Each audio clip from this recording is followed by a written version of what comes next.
Muy buenos días y bienvenidos a una nueva edición de nuestra entrevista. Hoy tenemos el gran placer de hablar con el presidente de Ecuador, Rafael Correa, en directo. Señor presidente, muy buenos días y muchas gracias por su tiempo.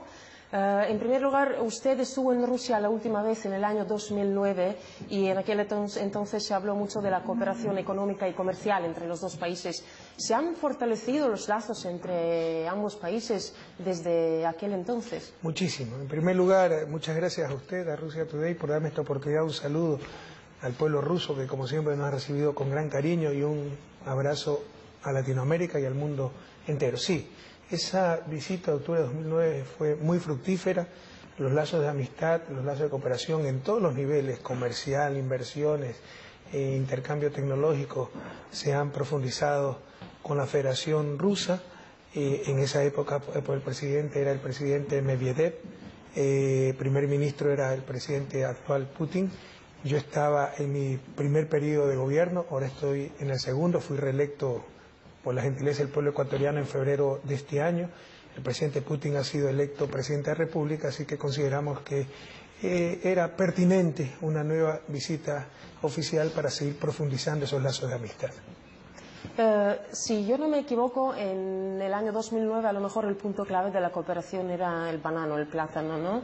Ahora se habla más de innovaciones, de nuevas tecnologías cuando se trata de la cooperación entre Rusia y Ecuador. ¿Va a haber contratos que son...? Bueno, la verdad es que se hablaron de muchas cosas allá en el 2009, y no solamente de banano, que es nuestro principal producto de exportación a Rusia, ¿no?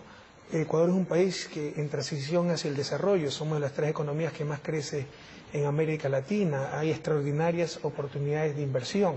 Rusia tiene grandes empresas privadas y públicas, tiene capacidad de financiamiento, tiene ciencia y tecnología, y por eso, por ejemplo, en eso también hemos profundizado grandemente. Nos están financiando una importante hidroeléctrica que es Toache Pilatón. Hoy día vamos a firmar otros compromisos para financiamiento de proyectos multipropósitos, de riego, generación eléctrica, etcétera. Gazprom puede explorar gas en el Golfo de Guayaquil. La empresa petrolera puede ayudarnos en la exploración del suroriente. Entonces existen grandes oportunidades de cooperación entre Rusia y Ecuador, y estamos poniendo mucho énfasis en esta visita en ese intercambio de ciencia y tecnología, en hermandar nuestras dos ciudades del conocimiento. Estamos creando una en Ecuador, se está haciendo una en Rusia, profundizar el intercambio de investigadores y académicos, profundizar las becas para ecuatorianos, tanto otorgadas por el gobierno ruso cuanto financiadas por el gobierno de Ecuador, para que nuestros chicos estudien en las excelentes universidades rusas. Entonces creo que el ámbito de cooperación va mucho más allá que el comercial, y particularmente un producto como el banano. Desde la primera visita, pero mucho más en esta visita, los énfasis son otros. ¿Qué espera de las conversaciones con Vladimir Putin, con el presidente de Rusia, teniendo en cuenta que Ecuador y Rusia comparten puntos de vista en cuanto al derecho internacional, al papel de la ONU? Bueno, sin lugar a dudas, el presidente Putin es un gran líder y muy ejecutivo. Yo no me considero un gran líder, pero sí soy ejecutivo, sí me considero algo ejecutivo. Entonces ojalá concretemos rápidamente acuerdos para acelerar esa cooperación que le decía, y por supuesto que hemos de intercambiar puntos de vista en política internacional sobre los cuales coincidimos. Por ejemplo, el caso sirio, ¿no?, donde Rusia se opuso a una intervención extranjera. Ecuador también lo hizo con mucha firmeza, y de hecho el presidente Putin fue el constructor básico de la iniciativa que se ha tomado, que creemos que es la adecuada, que es un adecuado proceso de desarme y básicamente de eliminación de armas químicas. ¿Cree usted que esta ha sido una victoria, digamos, de la diplomacia rusa? Sin duda fue una victoria, y una victoria muy fructífera para Siria y para el mundo entero. Evitó una invasión, y no sé cuántos precedentes haya de ese proceso de desarme que se está dando en Siria, insisto, en cuanto a armas químicas se refiere. Bueno, ahora usted en primer lugar es economista. Y... Es buena persona a pesar de eso. A pesar de eso, sí. ¿Podría hacer una valoración a la actual situación en Estados Unidos, lo que sucedió hace poco, que podía haber hecho temblar a las economías de todo el mundo? ¿Estaría listo el mundo para un impacto tan grande? Bueno, hizo temblar sobre todo a Estados Unidos. No fue una crisis real, fue una falta de acuerdo político. Y de hecho, estas cosas no se entienden bien, ¿no? Pero la crisis de Estados Unidos, sobre todo el endeudamiento público, tiene gran nivel de ficción. Estados Unidos tiene un endeudamiento cerca del 105% de su PIB. Comparemos con el de Ecuador, que está en cerca del 23%, la quinta parte, menos de la quinta parte. Pero la quinta parte, ¿no? Menos de la cuarta parte. Soy economista, entonces no sé bien dividir. En todo caso, pero gran parte de esa deuda es con la Federal Reserve. Entonces, es un ajuste contable. La moneda, esta es la concepción que no se entiende bien por parte de los economistas ortodoxos. Básicamente es un acuerdo social. ¿Para qué sirve un dólar? Si se quiebra el consenso social y alguien dice, ya no acepto dólares, no sirve para nada, ni para prender fuego, tal vez para prender fuego una chimenea. Entonces, la deuda de Estados Unidos, sobre todo con la Federal Reserve, eso es un asiento contable, ¿no? Es un acuerdo social que, si no funciona, podría revisarse y empezar nuevamente. Pero en base a esa inflexibilidad, a ese acuerdo social preestablecido que no está funcionando, que se tienen en libros esas deudas inmensas, por eso no se llegó a un acuerdo político y por eso tuvieron los problemas que tuvieron, que le costó miles de millones de dólares a la economía norteamericana sobre todo y al ciudadano norteamericano en cuanto a servicios, en cuanto a bienestar. Pero la crisis de Estados Unidos es una crisis política básicamente, más que económica, y de acuerdos sociales.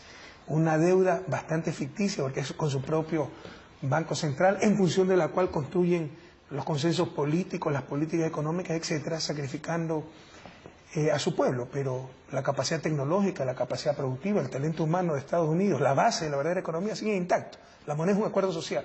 Hay que enfocar desde otro punto de vista esto para evitar los problemas que ha tenido Estados Unidos. Pero ahí también hay intereses creados, política económica, que en este espacio, economía política, que en este espacio me es difícil explicar, pero le insisto, las bases de la economía ecuatoriana, de la economía norteamericana siguen intactas. Su capacidad de producción, su ciencia, su tecnología, su talento humano. Bueno, ahora en cuanto a la crisis en los países europeos, usted ha dicho en varias ocasiones que no hay que hacer caso a lo que decía el Fondo Monetario Internacional, pero ¿cuáles son sus propuestas? ¿Y ve alguna mejora en cuanto a la crisis en los países europeos? Esto tiene referencia a lo que le manifestaba de Estados Unidos, ¿no? El problema en el fondo es político. Las relaciones de poder, los intereses que se defienden.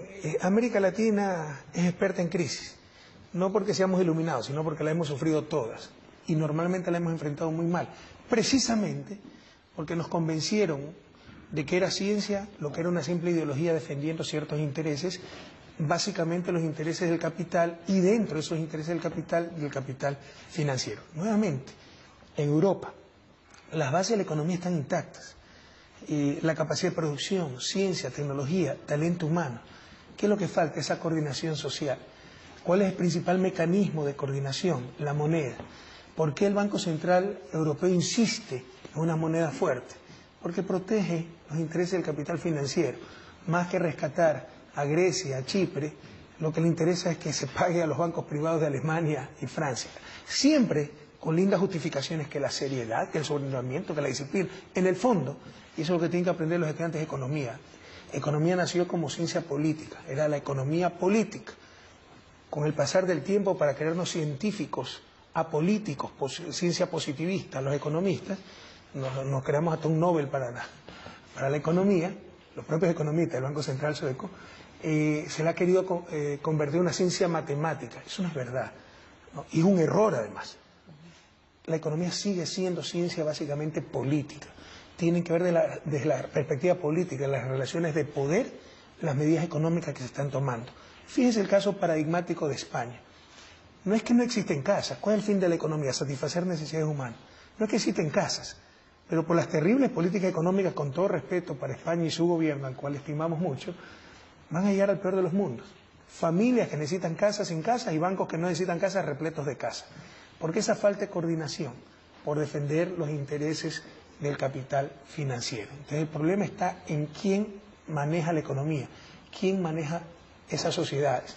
Y le están manejando no los seres humanos, no los ciudadanos europeos, sino el capital y sobre todo el capital financiero. Todo está en función del capital y ese es el problema de fondo, que vayan con rescates millonarios. El problema de fondo son sociedades dominadas por los mercados, seres humanos dominados por el capital, y mientras no se resuelva ese problema de fondo, será muy difícil y costoso superar la crisis y, sobre todo, se van a exponer a seguir teniendo esta clase de crisis y no presentar medidas adecuadas para superarlas lo más pronto posible. Bueno, hemos mencionado la crisis en España y ese es el país a los que antes iban muchos ecuatorianos para buscar trabajo, pero últimamente las cosas están cambiando. Nosotros hemos estado en Ecuador muchas veces y hemos visto justo los españoles que viven ahora en Ecuador. ¿Cree usted que a lo mejor el clima está cambiando, que a lo mejor América Latina podría ser la tierra prometida ahora para los europeos? Déjeme completar un poquito la idea anterior, porque la es incompleta, ¿no? Entonces, la principal forma de recuperar el crecimiento, el empleo en Europa es utilizando política monetaria activa. Eso puede generar un poquito de inflación. ¿Quién se perjudica con la inflación? Los que tienen gran cantidad de activos líquidos es el sector financiero. Entonces, todo está en función del sector financiero y el problema de la crisis europea no es una crisis real de las bases de la economía, sino una crisis de coordinación. El principal mecanismo de coordinación social, la moneda, que no quieren utilizar activamente para defender intereses del sector financiero. Y ese es el fondo. Le van a adornar todo con parafernalia, con palabras bonitas, con supuesta ciencia, con supuesta rigurosidad técnica, pero en el fondo es esto, ¿no? Los intereses de quienes están defendiendo, y no están defendiendo los intereses de los ciudadanos, sino el capital financiero y de los bancos privados europeos. Sobre su nueva pregunta, sí, mire, se viven momentos de mucha esperanza en América Latina, sin embargo no hay que sobreestimar aquello. América Latina está creciendo, ¿no? Está reduciendo pobreza, desigualdad en algunos países como Ecuador, pero estamos todavía muy lejos de los niveles de vida de Europa. Una cosa es que crezcamos, pero crecemos empezando en un nivel muy bajo. Europa está estancada, pero es un nivel muy alto. Crecimiento es la capacidad de producción, de generar bienes y servicios. Europa no está aumentando su capacidad de generar bienes y servicios, pero ya la tiene y muy alta. Y con ello puede satisfacer grandes necesidades de su población. América Latina está construyendo recién esas capacidades. Pero si seguimos así, pues obviamente alcanzaremos el desarrollo. Y en estos momentos América Latina se ha convertido en tierra de oportunidades, ¿no? Para mí una de las grandes tragedias nacionales fue la terrible migración que sufrió nuestro país. En pocos años nos salieron cerca de 2 millones de ecuatorianos en las más terribles condiciones, en barcos repletos de gente que muchas veces se hundían, habían centenas de muertos, en las condiciones más denigrantes para los seres humanos, tratar de cruzar la frontera con Estados Unidos, venir a España. Eso fue después de la crisis de 1999, una crisis bancaria producida por el neoliberalismo, por la desregulación del mercado financiero, muy similar a lo que está ocurriendo en Europa. Y yo como economista pues me sentía avergonzado del fracaso de nuestras políticas económicas y sociales, ¿no? Y doy gracias a la vida que me ha permitido ver cómo se ha revertido ese proceso. Hoy nuestros emigrantes en este caso, están regresando a su país, y no solo ellos, sino que muchos ciudadanos de Europa, España, Italia, están llegando a Ecuador para buscar mejores oportunidades. Entonces, claramente América Latina es tierra de oportunidades, sin que esto signifique que hemos resuelto nuestro problema. Estamos empezando a resolverlo y hay que continuar en ese camino.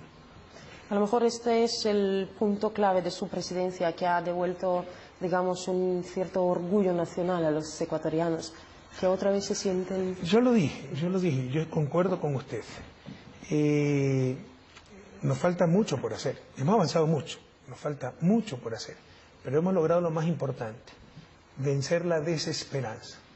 Yo en el 2007 encontré un país desmoralizado, destrozado, había perdido su autoestima, nos habían convencido que éramos los más inútiles, los más incapaces, habíamos perdido hasta la moneda nacional por la crisis del 99, porque nuestras brillantes élites llegaron a la conclusión de que éramos seguramente inferiores genéticamente a otros países y no podíamos tener moneda nacional.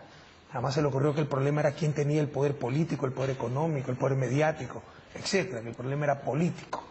Entonces, un país desmoralizado. Le insisto, ni de lejos hemos resuelto todos los problemas, pero se ve esperanza en Ecuador, se ve autoestima, se ve confianza en nosotros mismos. Y con confianza en nosotros mismos no hay nada que no podamos alcanzar. Es el principal cambio que ha logrado la revolución ciudadana. Bueno, usted ha dicho que los ecuatorianos antes se veían como inferiores. Por otro lado, tenemos estadounidenses que se creen, como usted ha dicho, una raza superior. Estoy hablando ahora sobre el discurso de Barack Obama sobre la excepcionalidad de Estados Unidos. Y usted en una entrevista a RT ha dicho que este tipo de discursos son tremendamente peligrosos. ¿Por qué cree usted que son tan peligrosos? ¿No cree que la nación ya se cree superior? Déjeme completar la idea anterior. Uno de los principales instrumentos para esa inmovilización del pueblo ecuatoriano, para convencernos de que las buenas carreteras eran para los demás, tener energía era para el resto, tener buena educación para el primer mundo. Tal vez el principal instrumento era el poder mediático, que con esas tácticas, consciente o inconscientemente, busca inmovilizar. Y ellos siempre estar por encima del bien y del mal, ¿no? Y ellos ser los que dictan la agenda política, etcétera. Todo eso se ha superado. Con respecto a Estados Unidos, sí, yo he vivido en Estados Unidos y creo que el pueblo norteamericano es un pueblo excepcional, como el pueblo ruso. Su gran sacrificio en la Segunda Guerra Mundial, el gran vencedor de la Segunda Guerra Mundial fue la Unión Soviética en ese momento. Ciudades como San Petersburgo, la cual visité ayer, como Moscú, fueron declaradas ciudades heroicas por todo lo que dieron, ¿no? 20 millones de bajas, Estados Unidos tuvo medio millón, o sea, 40 veces más tuvo la Unión Soviética. Entonces creo que cada pueblo, en cierto sentido, es excepcional. El problema es que creerse excepcional y con ello árbitros del bien y del mal, ahí sí es tremendamente peligroso. Y temo que eso ha pasado recurrentemente en los gobiernos de Estados Unidos y expresado en su política internacional. Creerse los árbitros del bien y del mal. Y nosotros somos partícipes de un mundo multipolar, democrático, donde se actúe en base a reglas de juego y no un gobierno de un país que se crea superior al resto, el gendarme mundial, y más aún, al mismo tiempo caiga en tremendas contradicciones, como el espionaje masivo que se ha evidenciado en los últimos días, o como armas químicas que se han encontrado en Panamá. También hablando del espionaje, usted ha declarado que este injusto orden mundial, que espere que pronto se acabe. ¿Cómo ve usted al mundo dentro de, digamos, 20 años? ¿Y si cree que algo va a cambiar? Si soy economista, no parapsicólogo. Mire, nosotros somos idealistas con los pies bien puestos sobre la tierra. Yo he dicho que el orden mundial no es solo injusto, es inmoral.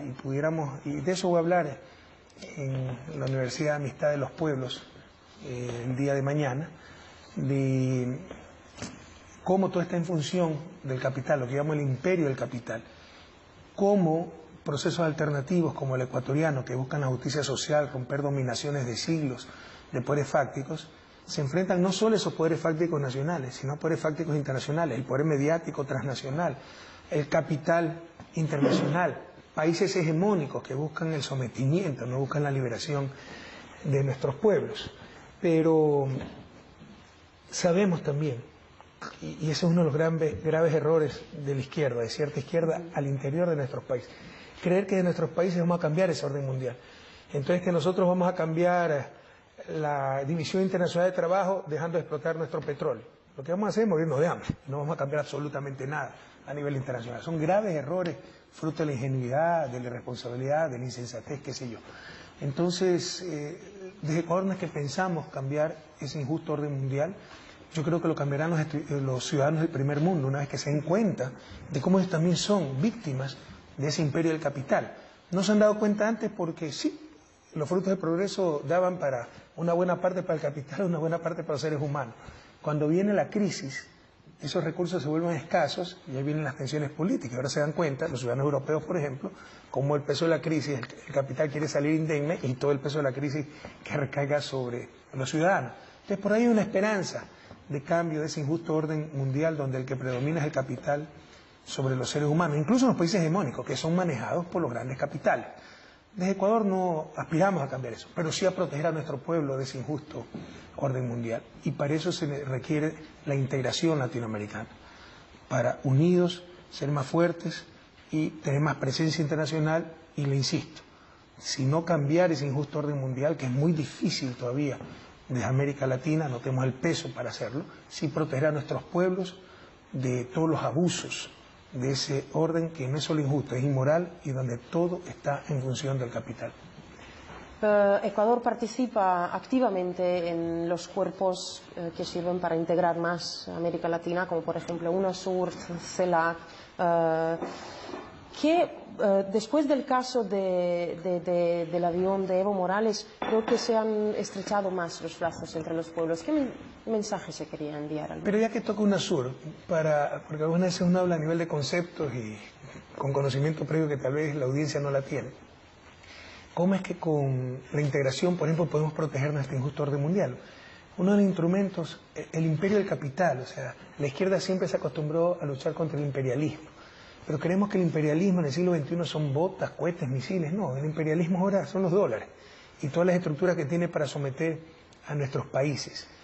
Y una de esas estructuras son estos centros de arbitraje, donde cualquier transnacional puede llevar un Estado soberano y siempre esos centros de arbitraje están en función del capital. Entonces, ¿cómo con integración podemos proteger a nuestros pueblos de esos abusos? El caso Chevron, por ejemplo, con centros de arbitraje a nivel de UNASUR. Entonces, usted ve un hecho concreto, un ejemplo concreto de cómo con la integración con UNASUR podemos tener estructuras más justas. Nadie está en contra de seguridad jurídica para las inversiones, pero lo que producen esos tratados de protección recíproca de inversiones no es proteger los derechos del capital, sino los abusos del capital y sobre los derechos de los pueblos, sociedades, naciones enteras. Este es un ejemplo claro del imperio del capital. Todas estas estructuras internacionales en nombre de la seguridad jurídica, donde cualquier transnacional, sin ningún requisito previo, sin recurrir a cortes nacionales, puede llevar un Estado soberano a estos centros de arbitraje, con árbitros que van y vienen de esas propias transnacionales y están en función de ellas. Sobre el incidente con Evo Morales, que fue terrible, mire, yo tengo que ser muy frontal, no creo que nos haya unido más. De hecho, esa reunión de UNASUR tuvo que ser autoconvocada, básicamente. Hubo dos países que se opusieron a esa reunión de emergencia para un hecho tan grave como haber puesto en riesgo la vida de un jefe de Estado latinoamericano, sudamericano, e incluso haber roto normas internacionales, libre uso del espacio aéreo, etcétera. En UNASUR las decisiones se toman por consenso, lo cual yo creo que es una trampa, y para convocar una reunión especial se requería el consenso, y hubo dos países que se opusieron a esa reunión. Entonces no nos engañemos, no creo que muchos presidentes reaccionamos rápidamente, pero no hubo el consenso que ameritaba la situación, y eso refleja algo más profundo, más grave, que es una contraofensiva conservadora en la región. A principios de siglo, como que si la derecha, los grupos conservadores estuvieron descuidados, confiados, surgieron gobiernos progresistas, Venezuela, Bolivia, Argentina, Nicaragua, Ecuador, Paraguay, Uruguay, Chile mismo. Pero esa derecha internacional, esos grupos de poder, esos países hegemónicos, que no son tontos, se dieron cuenta del cambio de época que está viendo América Latina y prepararon ya la respuesta a todo aquello. Ahí tenemos Alianza del Pacífico, tenemos la imposición de lo mismo de siempre, ¿no? El libre comercio, buscar grandes mercados, no grandes sociedades, buscar consumidores, no buscar ciudadanos, y en América Latina se siente una contraofensiva de esas fuerzas conservadoras. Señor presidente, usted ha mencionado el caso de Chevron Texaco, que han dejado un daño ambiental terrible en su país. Usted hace poco ha estado en Lago Agrio para verlo y enseñarlo al público, pero a lo mejor hay algo más peligroso ahí. Ahora Chevron ha llevado en la Corte Internacional, el Estado ecuatoriano quiere que el Estado pague por los resultados de este juicio, y en realidad es Chevron el que debería pagar unos 19.000 millones de dólares al Estado ecuatoriano. A lo mejor esa sería una manera de dejar el Estado en quiebra, a lo mejor es un nuevo mecanismo. Ese, Yelena, es un claro ejemplo del imperio del capital. Cómo el capital internacional no puede ser juzgado, cómo el capital internacional no debe asumir su responsabilidad. Es indudable lo que hizo Chevron en Ecuador. Pero si a alguien le queda una duda, yo lo invito a meter las manos en las piscinas contaminadas, donde todavía la mano le sale llena de brea 20 años después. de que esa petrolera dejó de trabajar en el Ecuador. La petrolera era Texaco, pero Chevron compró Texaco. Entonces viene Chevron con sus centenas de millones de dólares, con su poder mediático, con sus medios comprados, a decir que esa piscina es de Petroecuador, la empresa estatal. Vayan, pregunten a las comunidades que viven ahí, pues. No creo que hayamos logrado convencer a miles de campesinos a mentir al unísono. Pregunten, pues, si ha trabajado ahí Petroecuador o si fue Texaco la que dejó la contaminación. Es inocultable, no va a poder tapar el sol con un dedo, pero así son de descarados. Y como perdieron el juicio en Ecuador, y el mundo entero debe saber que los amazónicos quisieron poner el juicio en Nueva York. 10 años pasó peleando a Chevron para que no la juzguen en Nueva York, sino en cortes ecuatorianas, y decían que las cortes ecuatorianas tenían capacidad suficiente, etc. Como no pudieron comprar a las cortes ecuatorianas y perdieron el juicio, ahora dicen exactamente lo contrario. Pero no solo eso, pierden un juicio privado y han llevado al Ecuador a estos tribunales arbitrales, en este caso un tribunal de La Haya, con las reglas UNCITRAL de Naciones Unidas, diciendo que el Estado ecuatoriano tiene que ser el que pague la sentencia. Porque en 1998, gobiernos entreguistas abiertamente corruptos firmaron un acuerdo con Chevron diciendo que todo estaba remediado, Texaco en ese entonces. La Contraloría del Estado, mucho antes de mi gobierno, en el 2000, dice que todo es mentira, pero ya el daño estaba hecho. Nadie puede alegar en su favor su propia torpeza, dice un principio jurídico. Funcionarios corruptos ecuatorianos, manejados por esta empresa corrupta y corruptora, dijeron que todo estaba arreglado. Pero eso impedía que el Estado ecuatoriano demande, no que privados demanden. Como Estado yo no puedo imponer obligaciones, restringir derechos de privados. Entonces las comunidades amazónicas sí demandaron a Chevron Texaco. Pero en base a ese acuerdo, Chevron Texaco va al Tribunal de La Haya a decir que el que tiene que pagar es Ecuador. Pero ¿cuáles son los pequeños detalles? Texaco dejó de trabajar en Ecuador en 1992. El Tratado de Protección Recíproca de Inversiones con Estados Unidos, en base del cual se fundamenta la demanda de Chevron contra Ecuador en La Haya, es de 1997. Están aplicando retroactivamente el tratado, es algo descarado. Es algo, si lo hiciera un juez nacional, se va preso por prevaricato. Pero no solo eso, sino que el tratado es para problemas entre Estado y empresa.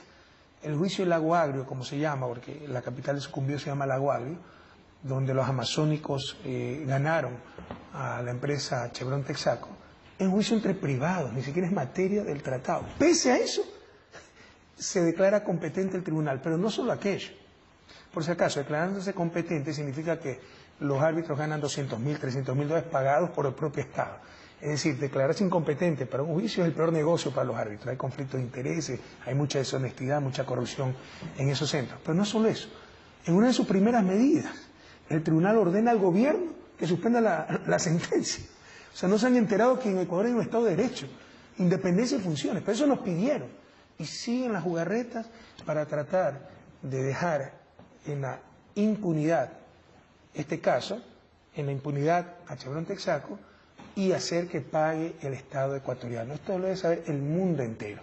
Este es un gran ejemplo del imperio del capital.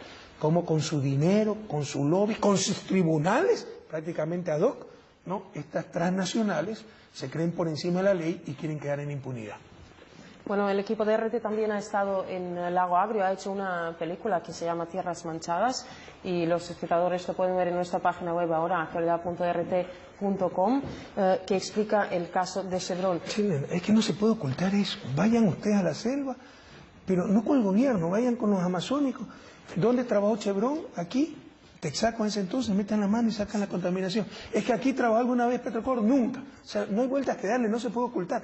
Pero pese a lo contundente de la evidencia, la gente cree que con sus millones, con su prepotencia, con su poder mediático, ahí sí, ellos sí, con sus jueces comprados en Estados Unidos, con su cabildeo ante el Congreso, pueden aplastar la dignidad de un país pequeño, pero grande, en dignidad, en soberanía, en independencia como Ecuador, y pueden pues quedar en impunidad. El mundo debe conocer esto. Sí.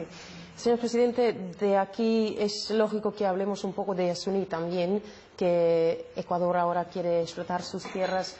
¿Cómo ha conseguido el apoyo de los amazónicos y de los asambleístas, que en realidad es mucho apoyo que tiene y ha habido mucha polémica en la prensa sobre la explotación? Bueno, en la prensa, usted sabe, la clase de prensa que tiene América Latina y particularmente Ecuador debe ser de la prensa de peor calidad y más corrupta del planeta, ¿no? Ha habido denuncias muy claras del propio Vargas Llosa, de derecha, escritor de Diario El Comercio de Lima, diciendo prensa amarillista, manipula, se mete en política y nadie hace nada, porque todo el mundo le tiene terror al poder mediático. Pero debe entender Rusia y el mundo que en América Latina el poder mediático es un poder de derecha que trata de desestabilizar a los gobiernos progresistas que descaradamente, históricamente ha apoyado dictaduras como el Mercurio en Chile, apoyó el golpe de Estado contra Allende. Esa es la prensa que debemos enfrentar día a día los gobiernos progresistas.